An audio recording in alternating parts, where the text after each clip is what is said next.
Well, hello and welcome to Writing Wednesday. Happy to be here with you this morning. Got some great information for you about marketing your book for free. Yes, for free. Now, it can be completely free, or it can cost you maybe the cost of your book, or maybe if you're marketing your course or something else, it can be the cost of those things. But here's the deal. You can market for free. You can. You just have to know how to get in front of the right audience. Now, first you have to know who your audience is, right? That's the most important thing about marketing your book, period, is to know who your book is for. And I've heard it a million times from a lot of different authors. Well, my book is for everyone. Everyone goes through XYZ. My book is for everyone. Well, that may be true that everyone goes through that, but are you writing to everyone? Are you writing to all the men that go through that, all the women that go through that, all the children that go through that? Or are you writing to a specific person, age group, gender, whatever? And I'll give you an example. A great example is the Chicken Soup for the Soul series. If you look at Chicken Soup for the Soul, Chicken Soup for the Soul, the book by itself, right, is for anybody with a soul. Chicken Soup for the Soul. But what they've done so well is to nail down who each of those books are for. So you have Chicken Soup for the Soul for the teachers, for students, for nurses, right? The list goes on and on and on and on. And in those books, they narrow down the writing and they talk about things in the book that applies to that specific audience. That's what you need to be doing in your book. If you're talking about a subject, let's see who's on live. Let me know who's here, and I'll start picking on some of my writers if I know the topic of your book. If you're brave enough to show that you're here live, say I'm live and just give me a general topic of your book. So maybe it's I know I have an author that's writing about emotional support animals. So I'm going to start with Miss Stephanie. If your book is for emotional support animals, obviously everyone out there can benefit from emotional support animals. Everyone, right? We know this. And you could certainly write derivative books. That's what that's called when you write the same topic, the same subject matter over and over to different audiences. It's called a derivative, right? You're writing the same content over to a different audience. Maybe the first book that you're writing is for people exactly like you.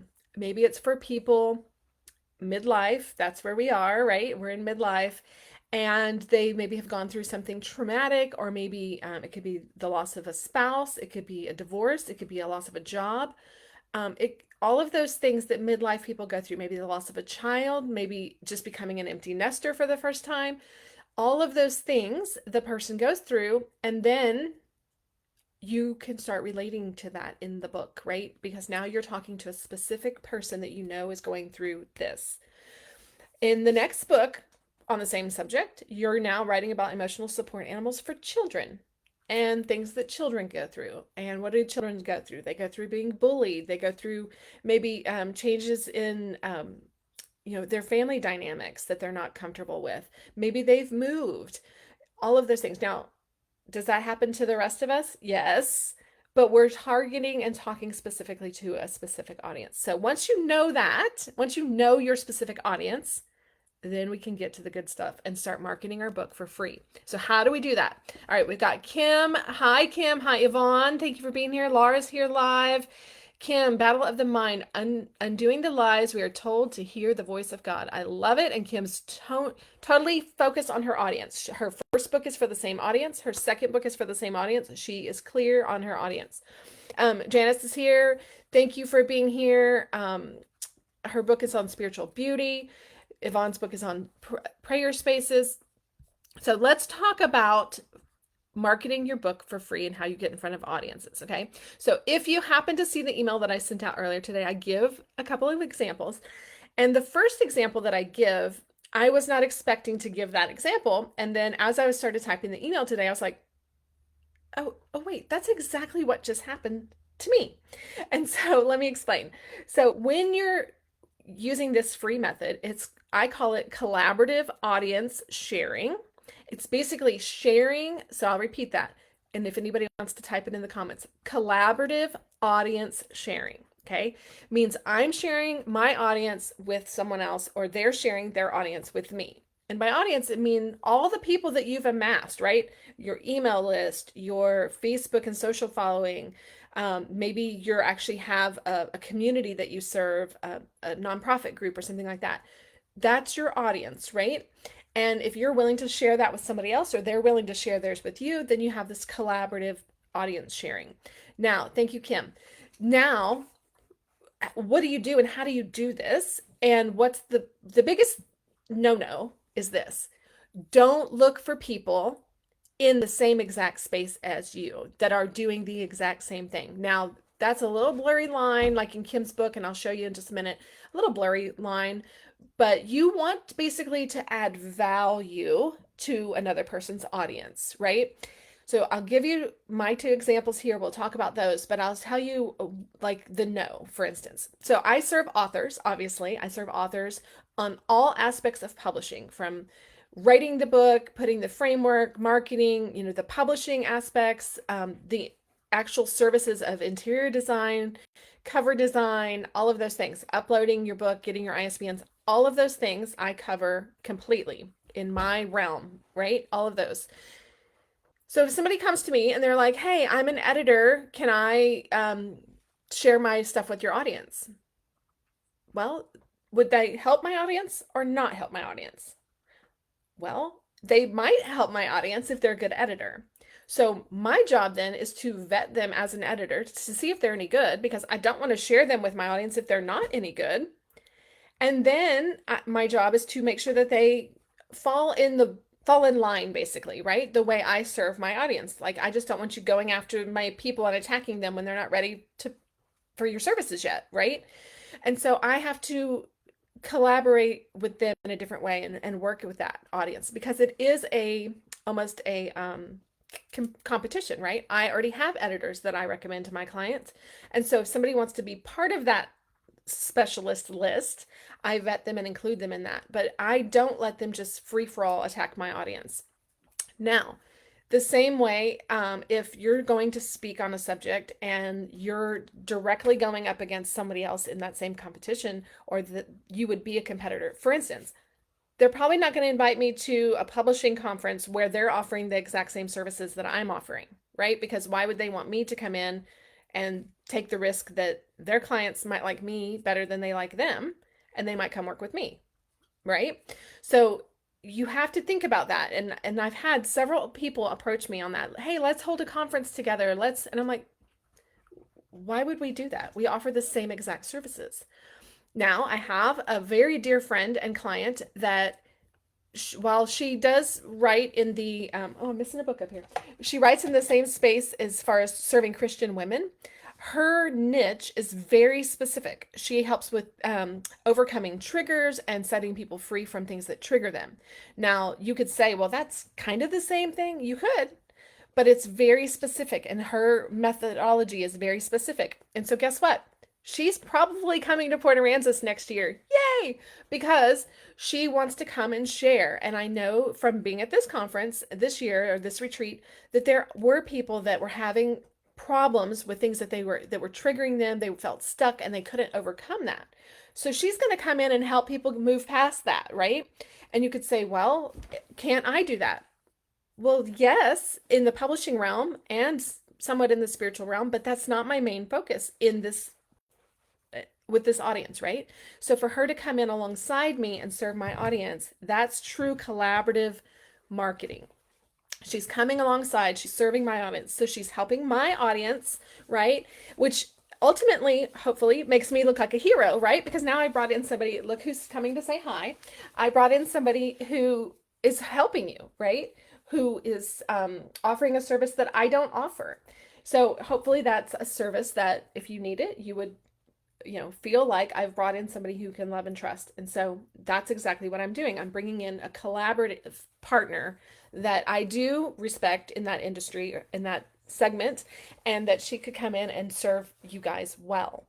So does that make sense? Are y'all tracking with me so far? So you want to look for somebody who can serve your audience, add value to them, but not be a direct competitor with you or your services. Now, I said it was a little blurry with Kim, and so I'm going to share what I mean by that. So, Kim's books, she is she writes for Christian women, and so she speaks at churches. And so her collaborative audience is a church audience, right? A women's group.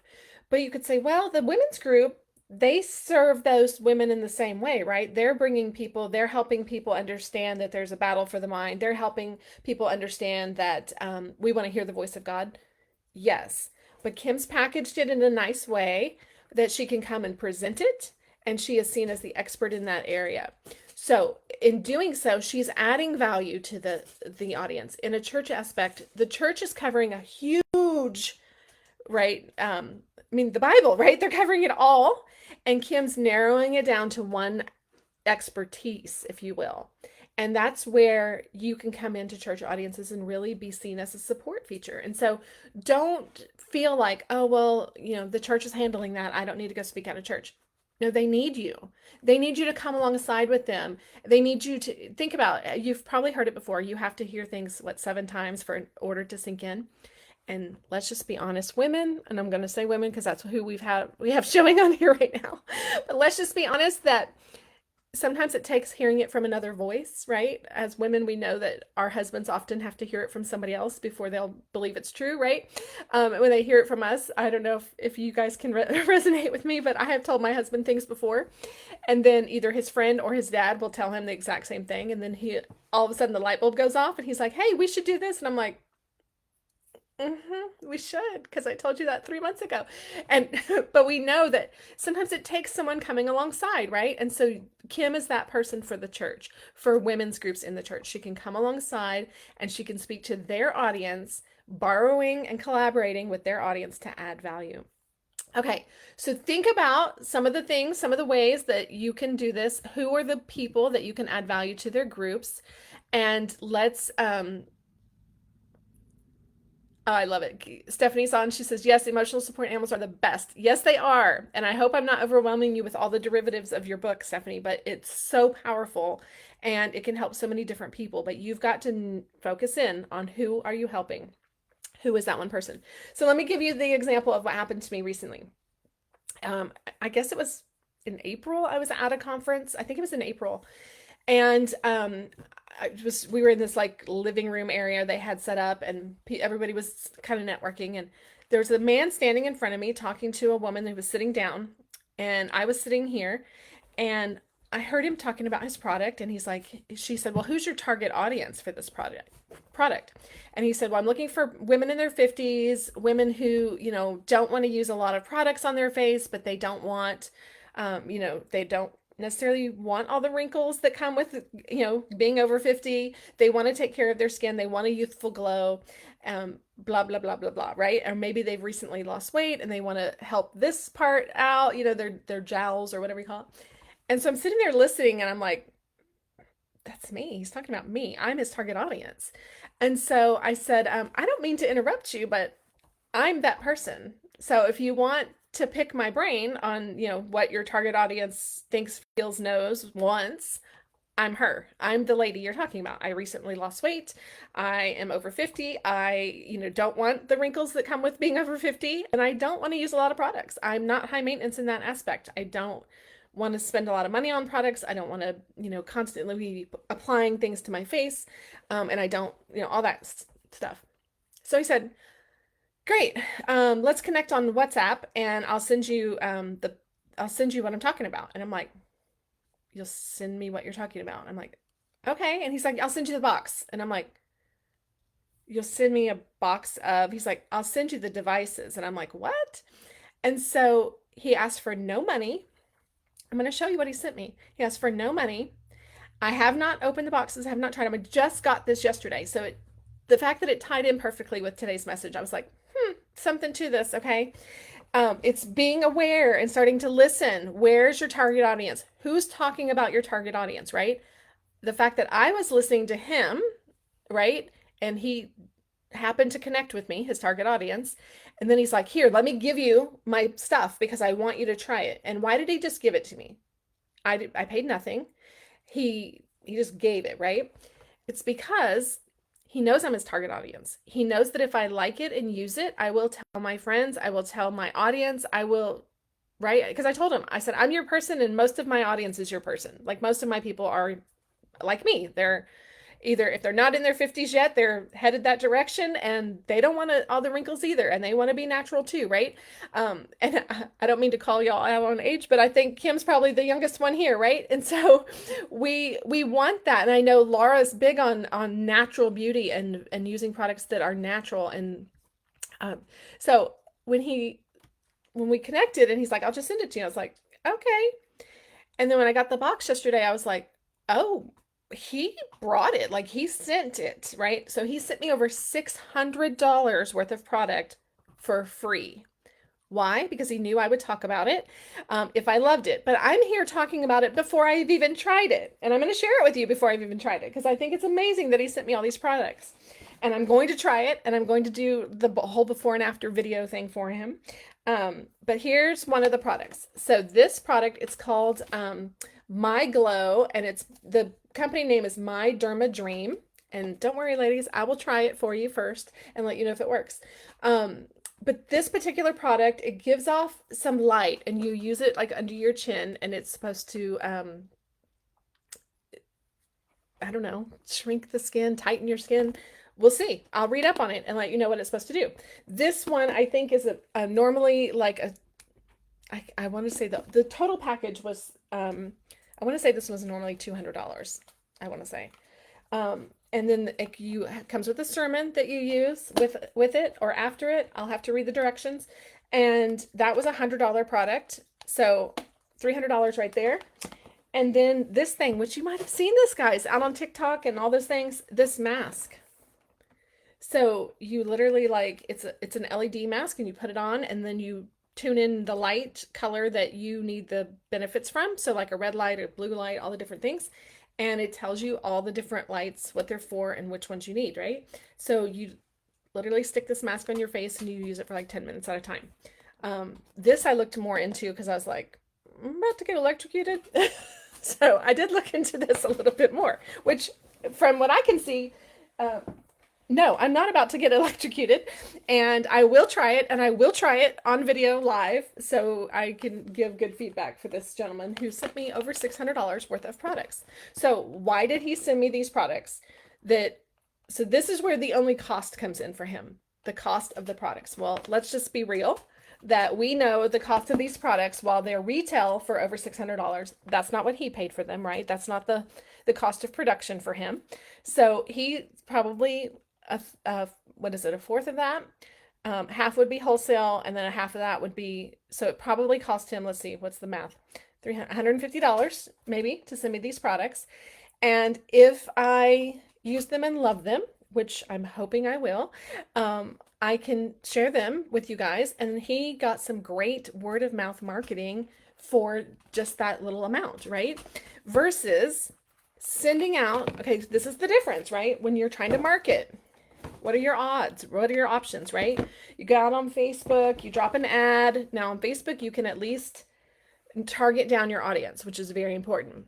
Let's just say old school advertising. You throw up a billboard. I've seen authors do this. Here in Texas, I've driven on I-35 and seen an author billboard before, and I'm like, wow, that's bold. Because you're hoping that a reader that needs that book passes you by going 65, 70 miles an hour on I-35 and captures the name or the email or the URL fast enough, right? Bad marketing decision for a book. Bad, bad, bad. And I've seen it. No. Now, if you're going to use a billboard, use one that's close to a red light or somewhere where people can actually take a moment to see what's there, right? For books anyway. Now, they work great for other things, but not for books, okay? So when we're talking about things that need that word of mouth referral, this is powerful. Sending your product, sending your book to someone and saying, I think this book would be a great service for your audience. I think it would add value to your audience. I would love if you would read it, possibly write me a review, or just talk about it with your audience. That's it. You just send the book. right? So it costs you the cost of the book, so hopefully under $3. And then the cost of shipping, which if you use media rates should be around $5. So it costs you $8 and a box. So for $10, you're getting it into the hands of someone who speaks to your target audience on a regular basis. That's your goal. That's what you want to do, right? That's what this gentleman did. Now, it cost him a lot more than that because he sent me a more expensive product, but he sent me the product. I've already talked about it with you once. I will come back and talk to you about it when I use it and let you guys know if it works or not. Why? Because I value the fact that he sent me the product, first of all. And when you send something that valuable, it like I want to try it, right? It must work. Why would he send me $150 worth of product? Well, $600 on the retail end if it wasn't working and it wasn't a value and it wasn't something I was going to come and talk about. Like if he sent it and I was going to come say negative things about it, he wouldn't have sent it, right? If he knew his product wasn't going to work for me or show me any improvement, he probably wouldn't have sent it to me. So this is where you have to be confident about what your book says. You have to write a personal note, get personal. That's the one thing he didn't do in here. But again, his product value is way up anyway, right? The cost, the value there. A book's value is in the contents of it. So we have to get them to read it. And in order to do that, we need to write them a personal note and express to them why it's important to them to read it. What would their audience benefit from reading this or getting a copy or for them to talk about it in front of their audience? What would that do for their audience? It's about adding value to their audience. Okay. Are you trekking with me so far? Let's see. I'm familiar with all those products. Wow, Laura. Yeah. Isn't that incredible that he would just send them to me? I was so ecstatic. And when I got them yesterday, I was just expecting the one product, the under the chin product. And when I got all of them, I was like, oh, wow. And the serum and the mask. And I'm like, I can't wait to go use the mask. And I wish I would have thought about it first thing this morning. I would have gone ahead and done it before I got dressed because you're supposed to do it on a clean face. But I can't wait to try it out and like fully give the, results and how it makes me feel and how using it makes me feel. I'm a little claustrophobic, so putting this mask on my face does not appeal to me, but the benefits do. So we'll see what happens with it. We're going to try it. Okay, so let's talk about the second example I gave in the email. If you got the email, excuse me, hold one moment. Let me take a sip. Shameless product plug. My daughter-in-law makes these amazing tumblers that match your book cover. If you want one, let me know and I'll connect you. She made this for me as a gift. I just thought that was the sweetest thing. Okay. So let's talk about the second one. The second one, this is what I intended to share because this is what came to mind with me when I was standing in line to get a rental car that I didn't end up getting because of this whole fiasco. And I ran into the guy who oversees our Chamber of Commerce in our small town. And I know him. I've spoken at the chamber years ago. It was part of my first book tour. I spoke at one of their luncheons. And so we got to chatting or whatever. And at that moment, he was going fishing. We talked about that, what kind of fish he caught, where he's going, blah, blah, blah, what kind of car he hopes to rent, what happened to my car, why was I there, all that. So the next week, I was thinking about it, and one of the organizations that I'm close to, one of the memberships that I'm part of, is potentially going away at the end of the year because that organization may be dissolving. And so I was thinking about other organizations that I should join and be part of. And I was driving through town and I thought, you know what, I should go back and be a member of the chamber again. I haven't done that. My branding, everything has changed for me, very clear focus on authors, and I should probably go back and be part of the chamber again. And so I stopped by and said hi to him, and long story short, we started talking. He knows I'm a speaker. He knows I'm an author. He was floored to find out I have 10 books now. And he's like, you've got to come back and speak. You've got to. And so not only am I speaking at September's event, I may also be speaking at November's event. And I told him, I obviously could speak. I said, I speak every week. I could speak enough to cover all your months for the whole year, but I think your audience might get tired of hearing from me. But then again, probably not, right? Because I'm adding value to them. And so while the audience, if you think about it, the audience of a chamber of commerce is mainly business owners or a representation of a business, right? It's not always business owners that show up. Sometimes it's their marketing person or their whoever, right? Their PR person, whoever they send over. So it's a business-minded person who they're sending. Now, I'm an author coach. How does that cross over? Well, here's the thing. I also teach marketing, right? I'm teaching it right now. I teach marketing. I offer social media packages across my shop.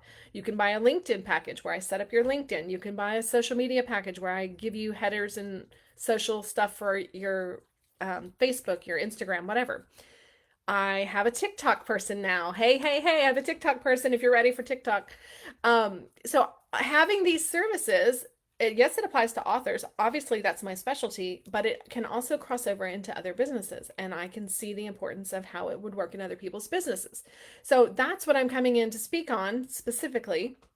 And then also the idea that if you want to position your book, your business, to set yourself apart in the industry that you're in, having a book is one sure way to do that. And I'll give you an example. If you're a realtor and you are going head to head with another realtor, let's say I'm looking to move to this little city and I type in realtors and I'm scrolling through the list and this one pops up and they have a book. And the book is about, five things to know when you're transitioning to a new city or whatever, right? I'm like, oh, well, that's really neat. They've really thought this through. Realtor number one. Go to realtor number two. House, house, house, house. I'm like, well, I can see these houses on this other one, and this other one has a book. So I'm going to go up here to this other one and connect with them. Now, and is that only me because I'm an author that I would connect with the person with the book? Nope. It's any buyer out there is looking for what sets someone apart in their industry, right? And so if you have a book that can position you in your industry, you're going to be set apart and you're going to be seen as the expert. And so this is where a realtor could really use a book to set them apart. So in this case, being in front of these business owners is a great opportunity for me to sell my book services across the board as much as my marketing services. So it makes sense for me to speak in front of his audience. I'm not trying to be the next chamber. I'm not trying to create an entrepreneur network.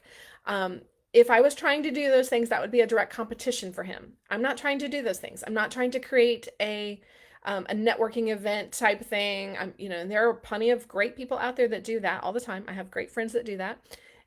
But if they were to come be part of the chamber and speak on that topic, that may be a conflict of interest for him because he doesn't want people to pull people away from the chamber, right? He wants them to add value to his members in the chamber. So something to be aware of, right? So how does that apply? So let's go through some of the books here and see, just based on the people who've commented. If you haven't commented and you're watching, let me know the topic of your book and I will help you find your collaborative audience. Okay, so Laura, she's writing poetry books, but she's also writing books on prayer. So obviously churches. Churches is probably going to apply to almost everyone on this list.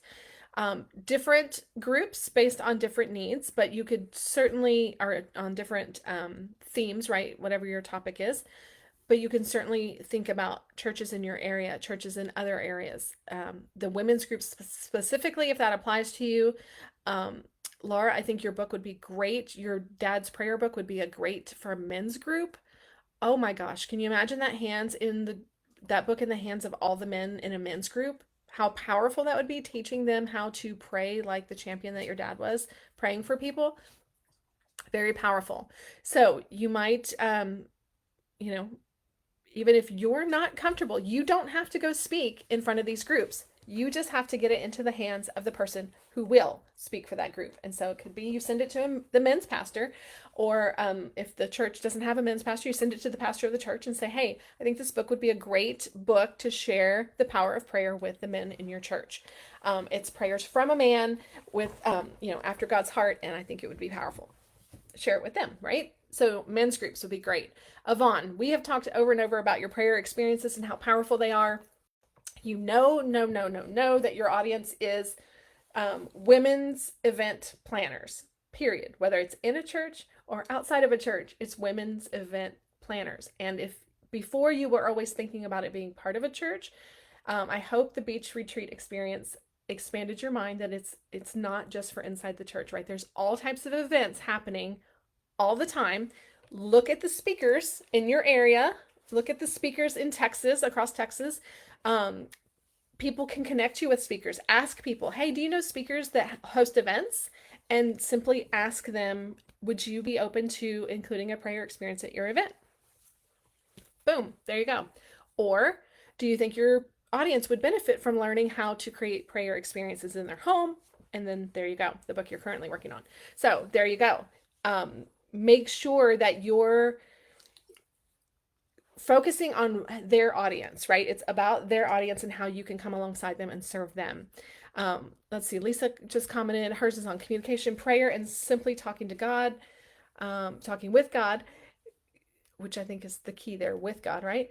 God is in every detail of our lives. Yes. And so yours is going to be a great book, I think, Lisa, for prayer teams.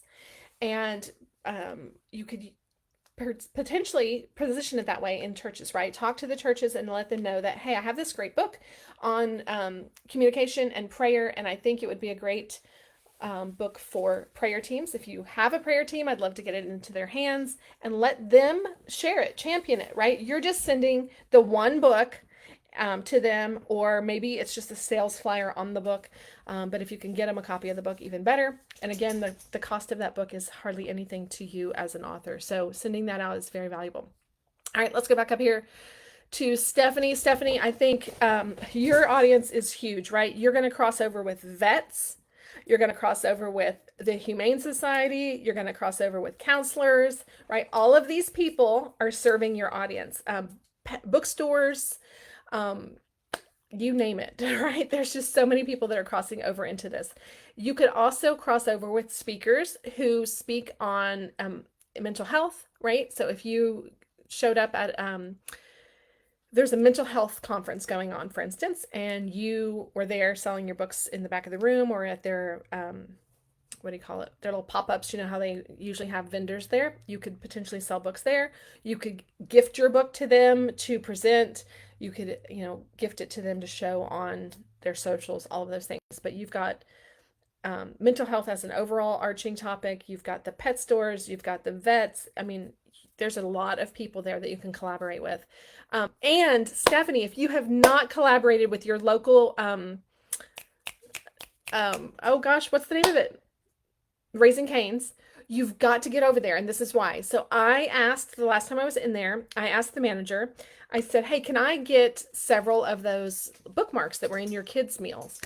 And he's like, oh, sure. And he went and got me all the little kid meal gifts. And he's like, here. And I was like, no, I was asking for the bookmarks. And this is how much they don't even pay attention to what they're giving away.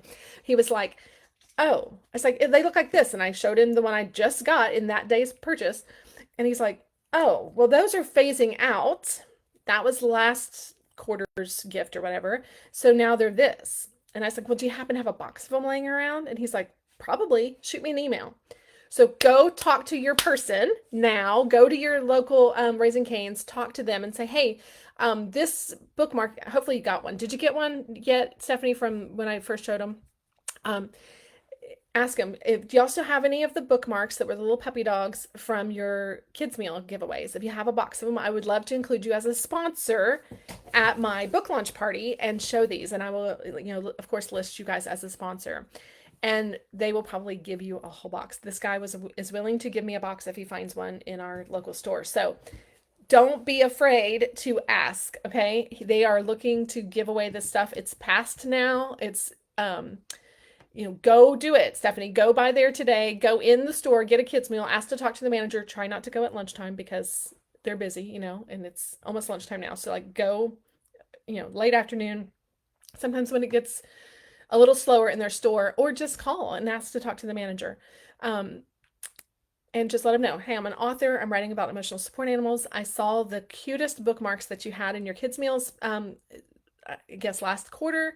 And if you have a box of those laying around that you're trying to get rid of, I would love to take them off your hands and use you as a sponsor for my book launch party coming up. And even though your book launch party is not coming up until next year, it doesn't matter, right? They're still going to be listed as a sponsor. They have this with what's now junk to them, right? Because that's not what's being promoted right now. So it's junk to them at this point, and they would be willing to give it to you to be a sponsor. So ask for it. Okay. That's a great way to make a partnership and get in. And you never know what door that's going to open. Raising Cane's, if you're not familiar, is all about a dog's event. Like Raising Cane's is named after a dog. So um, that could potentially be a huge partnership that comes of that. You never know. So don't be afraid to open that door. Okay. Let's talk about Jan. She says spiritual beauty, unity, and blended families.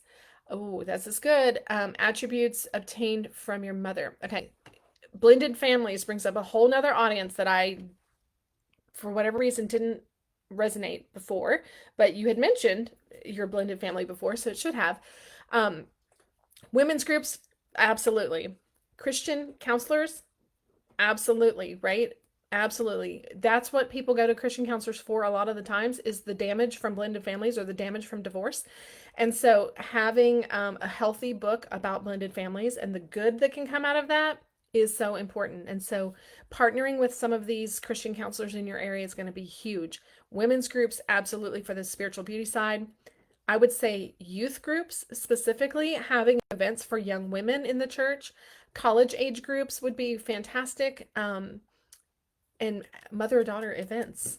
Mother-daughter events. Promote it as a mother-daughter event. And it doesn't have to be a mother and a little daughter, right? You can promote it to the mothers in the Middle Ages or something. So it's me bringing my mother, right? I'm the middle age and she's the mother. And so you could promote it that way and talk to and what church wouldn't think, oh, that's a cool idea to start an event for middle-aged women and their mothers to reconnect, to come and share that time together. A lot of mother-daughter events are for the mother and their little daughter, right? The child, which are great events. I've had those events before and they're fantastic. But having the other way is also a really, really good experience. And so focus on things like that, okay? You've got these people all around you. You just need to focus on them. Did I miss anybody? Kim, I got you. Yvonne, yes, we talked about that. Did I miss anybody on here? And if I did, speak up because I don't want to miss you. And we're past our normal time. I'll go after work. Great. Yes, get over there, Stephanie. You never know what could come after come about from this. And if they don't have any, if they're like, oh yeah, we don't have any more, ask. Could I get the number of the regional manager? Maybe are you friends with any other store managers? I mean, you're in Conroe, so you're close to Houston. I don't know how many of those stores are in Conroe. Like we only have one in our town. Well, I have 0 in my town, but in the town right next to me, we only have one. But you never know, right? And I will email my guy back and see if they have some. I will get a box for you if I can get a box for you here as well. But I will email him back. He did give me his card. And so follow through with that. You never know what could come of that, but just keep asking. Well, do you know of anybody else that may have some that they would like to offload? And, even if you only got a box of 50 of them or a box, I would think that's probably how they come. Maybe they might come in a box of 144. A lot of times that's the case, right? Even if you only had 50 of them, that's plenty for your book launch because it's kind of a first come, first serve, right? You're just giving them away as something nice when people come in, or maybe putting a little swag bag together or something like that for your people at your party. So don't be afraid to ask and think outside the box. How can you connect? And that's the great thing about community. And most of you ladies are all part of our paid coaching community.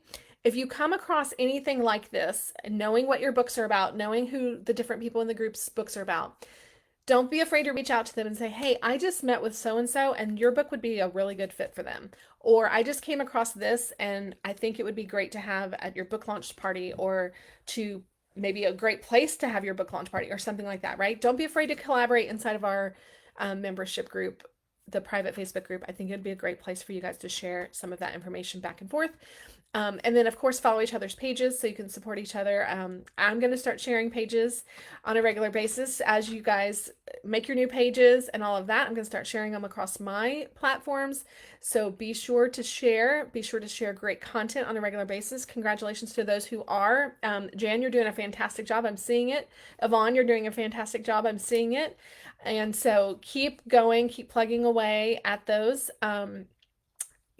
I think Kim kind of paved the way. Don't get derailed, Kim. I know that it can be overwhelming when you're in the middle of you've got one book you're trying to promote, you've got one book you're trying to write, and then all the marketing that can come in the middle. Just take it one step at a time. And like Lisa and I talked recently, just do one thing if that's all you can do. Just the one, right? If you can only post once a week, then just set that post for once a week and get it up there. All right, I think that wraps it up for today. If anybody has any questions, make that list. Go back, check the email. I sent an email out about this too, so you'll have it. If you're part of the community, I will put this in our community so you can watch it again and again. It'll be under the marketing module, and you'll be able to reference it back. But make sure you're looking for those collaborative audiences. Where can you get in front of somebody else's audience to add value that it doesn't cost you an arm and a leg? You're not shooting, marketing out shotgun style to the masses, hoping to get somebody, but that you're actually going into one specific audience that is your audience. You're just borrowing it from somebody else. Okay. Let's see. Speaking engagement next Friday, book in progress. So yeah, it's been quite overwhelming. And I have seen your stuff on speaking engagements, so that's great. I've shared it, so good job promoting that. Book in progress. Make sure you get lots of pictures at that speaking engagement. You already know this. As many pictures as you can. One great picture to get, if you can ask your daughter, your husband, somebody at a speaking engagement, is I call it a back of the room shot, but it's not necessarily a back, but it's the heads of the audience and you in the picture in the front. That's always a great shot if you can get somebody to take a shot of that. And then, of course, as many pictures as you can with people signing your books and all of those things. Don't forget to have a sign-in sheet where people can sign in for you. So you're collecting some information from them to follow up and to let them know about this next book coming out. You've got this. You've got this, Kim. You'll do it. All right. I look forward to hearing how it goes, Kim. Everybody will be in prayer for Kim for next Friday's speaking engagement as she blesses women with the contents of her first book. Is that what you're speaking on this? Is it the contents of your first book, or is it like an off topic of between the two? Curious to know. Okay. I think that's it for today. Let's see. Today is already, can y'all believe it's September? Next Wednesday, we will go live at 11 right here again for Writing Wednesday. And then we have our coaching call for our private community. So make sure that you're on that. You can post any questions under that event in our coaching community group. And it will be on Facebook Live just like this. So make sure that you mark the event that you're going and you'll get a reminder of it. Okay, yes, first book and trying to tie it into Philippines. Yes, perfect. I think we talked a little bit about this on a coaching call. You've got this. Use the contents of that first book. Don't reinvent the wheel. Go back to your book and use the content you've already written it. Sometimes we feel like we have to constantly be creating new stuff around the old stuff, but the old stuff is not old to our audience. It's new to them. It just feels old to us. So use what you've got there. All right. I think that wraps us up for today. You ladies have a great rest of the week, and I will see you next Wednesday if I don't see you before then. Take care. Oh, and wish me luck on this mask thing. We'll see how it goes. Bye.